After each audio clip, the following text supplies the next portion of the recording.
Good morning बच्चों। तो आज हम हिंदी ग्रामर के चैप्टर 19 मुहावरे में 16 to 35 मुहावरे लर्न करेंगे। क्या करेंगे बच्चों? आज हम हिंदी ग्रामर के चैप्टर 19 मुहावरे में 16 to 35 मुहावरे और उनके अर्थ लर्न करेंगे। आप जानते हैं मैंने आपको अपनी लास्ट वीडियो में 1 to 15 मुहावरे और उनके अर्थ याद करवाए थे और आज मैं आपको 16 to 35 मुहावरे और उनके अर्थ लर्न करवाऊंगी। तो चलिए स्टार्ट कर देते हैं। तो देखिए जो हमारा 16 नंबर पर जो मुहावरा है वो क्या है? एक आंख से देखना। तो जो हमारा 16 नंबर का मुहावरा है वो क्या है बच्चों? एक आंख से देखना। सबको बराबर समझना। एक आंख से देखने का मतलब क्या होता है बच्चों? सबको बराबर समझना। एक आंख से देखना, सबको बराबर समझना। एक आंख से देखने का मतलब क्या होता है बच्चों? सबको बराबर समझना, सबको एक समान समझना। ठीक है, तो देखिए इसका जो वाक्य प्रयोग है वो क्या बना? राकेश के बारे में पक्षपात की बात करना उचित नहीं है।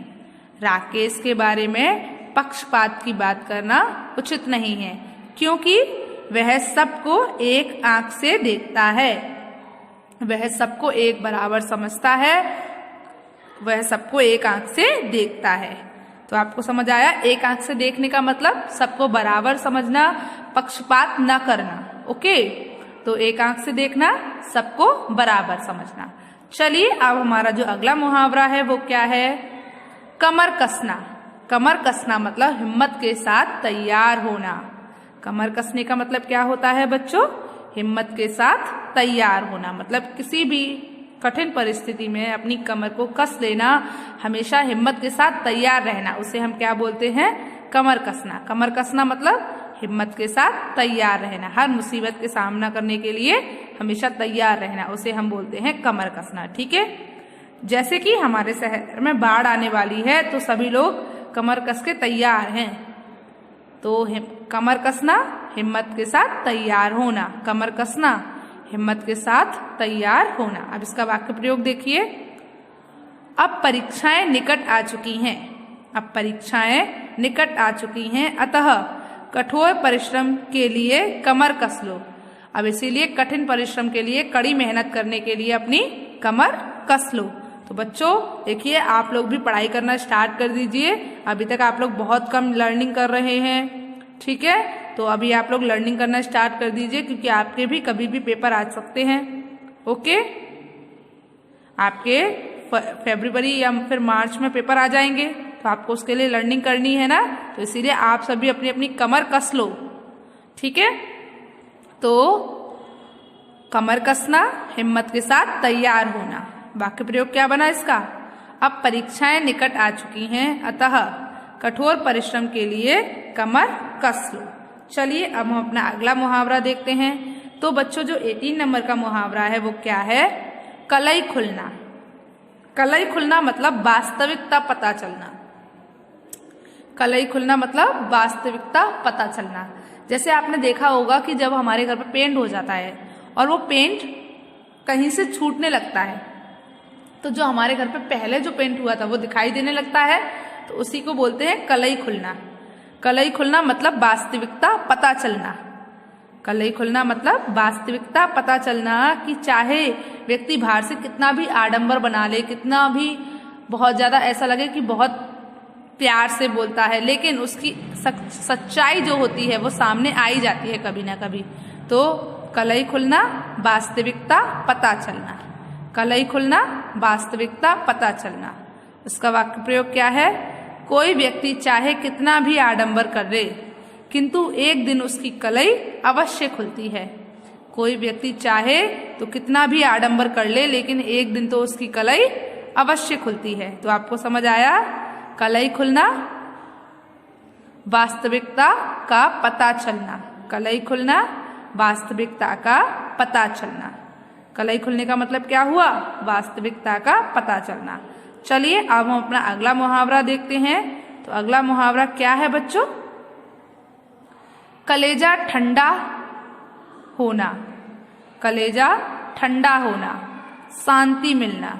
कलेजा ठंडा होना का मतलब क्या होता है बच्चों? शांति मिलना। कलेजा ठंडा होना, शांति मिलना। कलेजा ठंडा होना, शांति मिलना मतलब तसल्ली मिल जाना। तो चलिए देखते हैं उसका वाक्य प्रयोग कैसे बनेगा।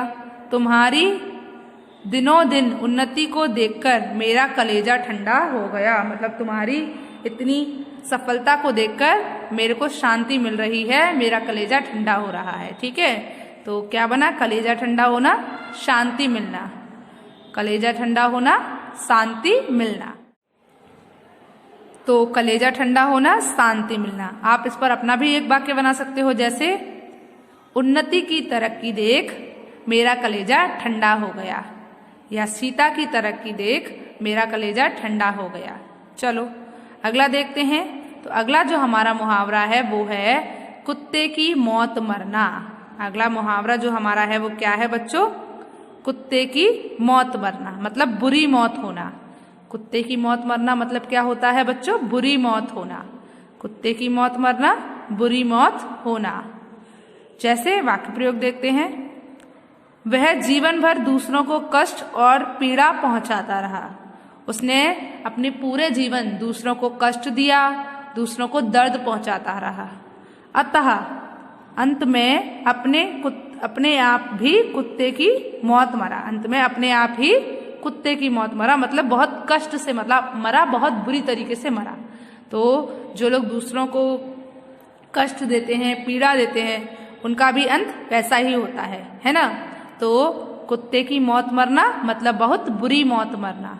तो वह जीवन भर दूसरों को कष्ट और पीड़ा पहुंचाता रहा, अंत में अपने आप भी कुत्ते की मौत मरा। तो आपको समझ में आया कुत्ते की मौत मरना क्या होता है बच्चों? बहुत बुरी मौत होना। कुत्ते की मौत मरना मतलब बहुत बुरी मौत होना। चलिए अगला देखते हैं। तो जो हमारा 21 पर मुहावरा है वो क्या है? काया पलट होना। 21 पर जो हमारा मुहावरा है वो क्या है? काया पलट होना, मतलब बहुत बड़ा परिवर्तन होना या बड़ा परिवर्तन होना। काया पलट होना, बड़ा परिवर्तन होना। जैसे कि आजकल जो हमारे वैज्ञानिक हैं वो हमारे विश्व में बहुत सारी काया पलट कर रहे हैं। स्टार्टिंग से थोड़ी ना हमारा देश ऐसा था या हमारा राज्य ऐसा था, अब धीरे धीरे चेंजेस हो रहे हैं ना, काया पलट हो रही है। तो काया पलट मतलब बिल्कुल बदल जाना, बहुत बड़ा परिवर्तन होना, बिल्कुल चेंज हो जाना, उसे बोलते हैं काया पलट होना। तो वाक्य प्रयोग देखिए।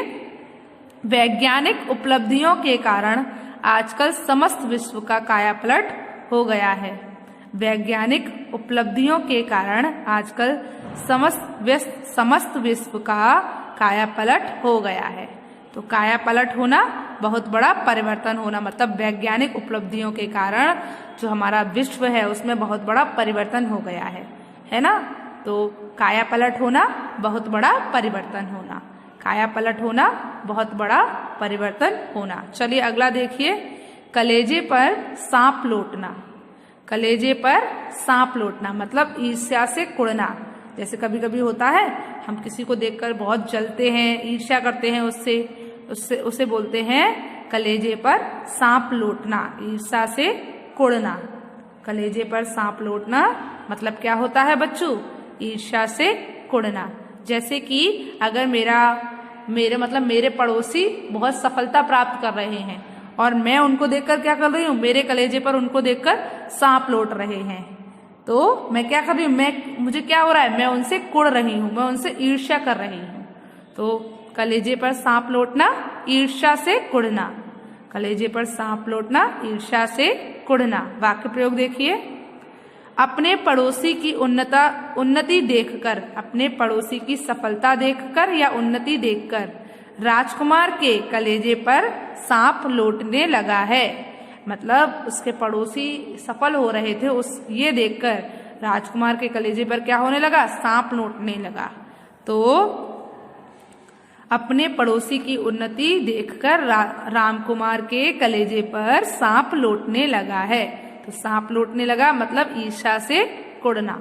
सांप लौटने लगा, कलेजे पर सांप लौटना मतलब ईर्ष्या से कुढ़ना। चलिए अगला देखते हैं। तो अगला मुहावरा हमारा क्या है? खून पसीना एक करना। खून पसीना एक करना मतलब बहुत ज्यादा मेहनत करना, अत्यधिक परिश्रम करना। खून पसीना एक करना, अत्यधिक परिश्रम करना। खून पसीना एक करना मतलब क्या होता है बच्चों? अत्यधिक परिश्रम करना। चलिए देखते हैं इसका वाक्य प्रयोग। गरीब हो या अमीर, परिवार की उन्नति के लिए सभी को खून पसीना एक करना पड़ता है। चाहे वो गरीब व्यक्ति हो, चाहे वो अमीर व्यक्ति हो, परिवार में उन्नति के लिए, परिवार की सफलता के लिए सभी को खून पसीना एक करना पड़ता है। मतलब सभी को अत्यधिक मेहनत करनी पड़ती है, बहुत ज्यादा मेहनत करनी पड़ती है। कब? अपने परिवार की उन्नति के लिए। तो खून पसीना एक करना, अत्यधिक परिश्रम करना। खून पसीना एक करना मतलब क्या होता है बच्चों?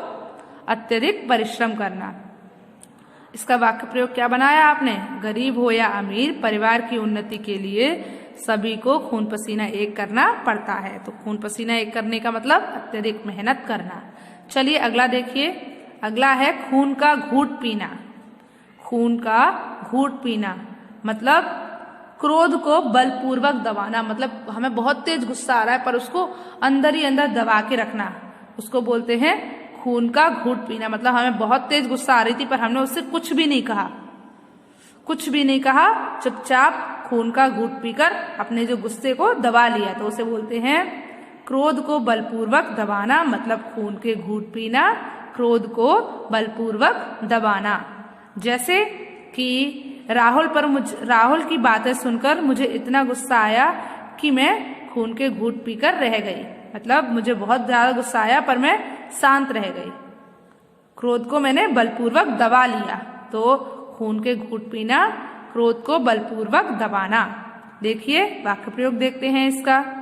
रमेश की बेहूदी और अश्लील बातें सुनकर, रमेश की बेहूदी और अश्लील बातें सुनकर मैं खून का घूंट पीकर रह गया। गुस्सा तो ऐसा आ रहा था कि मैं उसको बहुत ज्यादा सुना दूं, लेकिन मैंने क्या किया? अपने गुस्से को दबा लिया, इसीलिए मैं क्या पीकर रह गया? खून के घूंट पीकर रह गया। तो खून के घूंट पीना, क्रोध को बलपूर्वक दबाना। समझ आया आपको? चलिए अब जो हमारा अगला मुहावरा है वो क्या है? गड़े मुर्दे उखाड़ना मतलब पुरानी भूली बातों को याद करना। कुछ लोग आपने देखे होंगे जो पुरानी कड़वी यादें होती हैं उनको बार बार याद करते हैं, भूलते नहीं हैं, तो उसे हम कहते हैं गड़े मुर्दे उखाड़ना। और आपने सुना भी होगा, काहे के लिए पुरानी बातें याद कर रही हो, काहे के लिए गड़े मुर्दे उखाड़ रही हो, ऐसा बोलते हैं। तो गड़े मुर्दे उखाड़ना मतलब पुरानी भूली बातों को याद करना। गड़े मुर्दे उखाड़ना मतलब क्या हुआ बच्चों? पुरानी भूली बातों को याद करना। ठीक है, चलिए उसका वाक्य प्रयोग कैसे? रवि जब भी किसी से बातें करता है वह तुरंत गड़े मुर्दे उखाड़ने लगता है। मतलब तुरंत वह पुरानी बातों को बताने लगता है। तो गड़े मुर्दे उखाड़ना, पुरानी भूली बातों को याद करना। तो रवि जब भी मिलता है सिर्फ पुराने जो गड़े हुए मुर्दे मतलब तुरंत गड़े मुर्दों को उखाड़ना शुरू कर देता है। तो समझ आया आपको? गड़े मुर्दे उखाड़ना, पुरानी भूली बातों को याद करना। गड़े मुर्दे उखाड़ना, पुरानी भूली बातों को याद करना। चलिए अगला देखते हैं। तो अगला जो हमारा मुहावरा है वो है गागर में सागर भरना। तो जो हमारा 26 नंबर का मुहावरा है वो क्या है बच्चों? गागर में सागर भरना। तो गागर में सागर भरने का मतलब होता है संक्षेप में बहुत कुछ कह देना। मतलब छोटी सी बात में और बहुत बड़ी बात कह देना, छोटे से शब्दों में, छोटी सी भाषा में कुछ बड़ा कह देना। तो उसे हम कहते हैं गागर में सागर भरना। तो इसका मतलब क्या होता है? इसका अर्थ क्या होता है? संक्षेप में बहुत कुछ कह देना। गागर में सागर भरना, संक्षेप में बहुत कुछ कह देना। आप जानते हो गागर में सागर भरने का मतलब हुआ मटकी में पूरा सागर भर लेना। एक छोटी सी मटकी में क्या आप सागर भर सकते हो? ऐसे ही छोटी सी बात में बहुत बड़ी बात कह जाना, तो उसे कहते हैं गागर में सागर भरना। तो 26 नंबर पर हमारा जो मुहावरा है वो है गागर में सागर भरना, जिसका अर्थ होता है संक्षेप में बहुत कुछ कह देना। चलिए देखिए इसका वाक्य प्रयोग। महाकवि बिहारी ने अपने दोहों में गागर में सागर भर दिया है। मतलब जो महाकवि बिहारी जी हैं उन्होंने अपने दोहों में ऐसी ऐसी बातें कही हैं कि ऐसा लगता है उन्होंने अपने दोहों में गागर में सागर भर दिया हो। समझ आया? तो यहाँ पर गागर में सागर भरना मतलब संक्षेप में बहुत कुछ कह देना। गागर में सागर भरना मतलब क्या होता है बच्चों? संक्षेप में बहुत कुछ कह देना। चलिए अगला देखिए। तो जो हमारा 27 नंबर का मुहावरा है वो क्या है? गुड़ गोबर करना मतलब काम को बिगाड़ देना। गुड़ गोबर करना मतलब काम को बिगाड़ देना। आप उस काम को बहुत अच्छे से बना के आए और आपने उससे किसी व्यक्ति से बोला बस तुम इसमें ना बस ऐसे करके चौक सला देना या तुम इसमें कुछ ऐसा कर देना, पर उसने क्या किया? सारे काम को गुड़ गोबर कर दिया। जो बना बनाया काम था उसे भी बिगाड़ दिया। तो गुड़ गोबर करना मतलब काम बिगाड़ देना। गुड़ गोबर करना मतलब काम बिगाड़ देना। तो देखिए इसका वाक्य प्रयोग देखिए। काश तुम यहाँ ना आते, तुमने सब गुड़ गोबर कर दिया। जैसे कि ना क्या हुआ, मैंने एक पार्टी ऑर्गेनाइज की, उसमें मैंने सारी तैयारियां कर ली थी, बस बलून फुलाने थे। और मैंने क्या किया, मेरा एक मित्र आया, मैंने उससे कहा बस तुम ये बलून फुला दो। उसने क्या किया, सारे बलून फोड़ दिए। तो उसने क्या कर दिया, जो मेरी पार्टी मैंने इतनी सुंदर तरीके से डेकोरेट, मतलब मैंने अपनी पार्टी की जो जगह थी उसको बहुत सुंदर तरीके से डेकोरेट किया था, और उसने सारा गुड़ गोबर कर दिया। तो गुड़ गोबर करना मतलब काम बिगाड़ देना। काश तुम यहाँ ना आते, तुमने तो सब गुड़ गोबर कर दिया। ये इसका वाक्य प्रयोग है। चलिए अगला देखते हैं। तो 28 नंबर पर जो हमारा मुहावरा है वो क्या है? घी के दिए जलाना मतलब प्रसन्नता प्रकट करना। आपने ये तो सुना ही होगा कि जब भगवान राम अयोध्या वापस आए थे तो लोगों ने घी के दिए जलाए थे। क्यों जलाए थे? प्रसन्नता प्रकट करने के लिए ना, कि भगवान राम आए तो हमको कितनी खुशी हुई है, ये दिखाने के लिए तो उन्होंने घी के दिए जलाए थे। तो घी के दिए जलाना मतलब प्रसन्नता प्रकट करना, मतलब अपनी खुशी को दिखाना। घी के दिए जलाना, प्रसन्नता प्रकट करना। घी के दिए जलाने का मतलब क्या होता है बच्चों? प्रसन्नता प्रकट करना। चलिए इसका वाक्य प्रयोग देखते हैं। अब तो तुमने प्रथम श्रेणी में परीक्षा उत्तीर्ण कर ली है, खूब घी के दिए जलाओ। खूब घी के दिए जलाओ मतलब अब तो बहुत सारी प्रसन्नता, अब तो बहुत सारी खुशी मनाओ। तुम प्रथम श्रेणी से पास हो गए हो परीक्षा में, है ना? तो घी के दिए जलाना, प्रसन्नता प्रकट करना। अब तो तुमने प्रथम श्रेणी में परीक्षाएं उत्तीर्ण कर ली हैं, अब तो घी के दिए जलाओ। तो घी के दिए जलाने का मतलब क्या होता है? प्रसन्नता प्रकट करना। घी के दिए जलाना मतलब प्रसन्नता प्रकट करना। चलिए तो अब हम अपना अगला मुहावरा देखते हैं। तो 29 नंबर पर जो हमारा मुहावरा है वो क्या है? 29 नंबर पर जो मुहावरा है वो है घुटने टेकना मतलब आत्मसमर्पण करना। घुटने टेकना मतलब क्या होता है बच्चों? आत्मसमर्पण करना। घुटने टेकना, आत्मसमर्पण करना मतलब अपने आप को समर्पण कर देना, अपने आप को आपके ऊपर छोड़ देना। ठीक है? तो घुटने टेकना, समर्पण करना। घुटने टेकना, समर्पण करना। चलिए उसका वाक्य प्रयोग देखिए। अशोक बहुत दिनों तक कलिंग के किले का घेरा डाले पड़ा रहा, पर वहां के वीर सैनिकों ने उसके सामने घुटने नहीं टेके। मतलब अशोक बहुत टाइम तक कलिंग के किले पर घेरा डाले रहा, लेकिन वहां के जो वीर सैनिक थे, उन्होंने अशोक के सामने समर्पण नहीं किया, मतलब अपने घुटने नहीं टेके। तो घुटने टेकना, समर्पण करना। घुटने टेकना, समर्पण करना। चलिए अब हम अपना अगला मुहावरा देखते हैं। तो अगला मुहावरा क्या है? चैन की बंसी बजाना। चैन की बंसी बजाना मतलब सुखपूर्वक दिन बिताना। चैन की बंसी बजाना मतलब क्या होता है? सुखपूर्वक दिन बिताना। चैन की बंसी बजाना, सुखपूर्वक दिन बिताना। चैन की बंसी बजाने का मतलब क्या होता है बच्चों? सुखपूर्वक दिन बिताना। तो मजे से दिन काटना मतलब। तो वाक्य प्रयोग देखिए। परीक्षाएं समाप्त होते ही विद्यार्थी चैन की बंसी बजाने लगते हैं। जैसे आप लोगों को जब तक पेपर नहीं होते, जब तक टेंशन रहती है ना, जैसे ही आपके एग्जाम हो जाते हैं उसके बाद आप चैन की बंसी बजाते हो, मतलब सुख से दिन काटते हो, सुख से दिन व्यतीत करते हो। तो चैन की बंसी बजाना मतलब क्या होता है? सुख पूर्वक दिन बिताना। चैन की बंसी बजाना, सुख पूर्वक दिन बिताना। चैन की बंसी बजाना, सुख से दिन काटना बिताना। चलिए अब हम अपना अगला मुहावरा देखते हैं। तो 31 नंबर का जो हमारा मुहावरा है वो क्या है? चिकना घड़ा होना। चिकना घड़ा होना। चिकना घड़ा होना मतलब बेशर्म होना। चिकना घड़ा होना मतलब क्या होता है बच्चों? बेशर्म होना, किसी भी बात का कोई असर ना पड़ना। ठीक है, चिकना घड़ा होना, बेशर्म होना। वाक्य प्रयोग देखिए, मोहन की बात मत करो, वह तो पूरा चिकना घड़ा है, मतलब उस पर कोई असर नहीं होता। तो चिकना घड़ा होना, बेशर्म होना। चिकना घड़ा होना, बेशर्म होना। चलिए अगला देखिए। तो 32 नंबर का जो हमारा मुहावरा है वो क्या है? चिराग लेकर ढूंढना।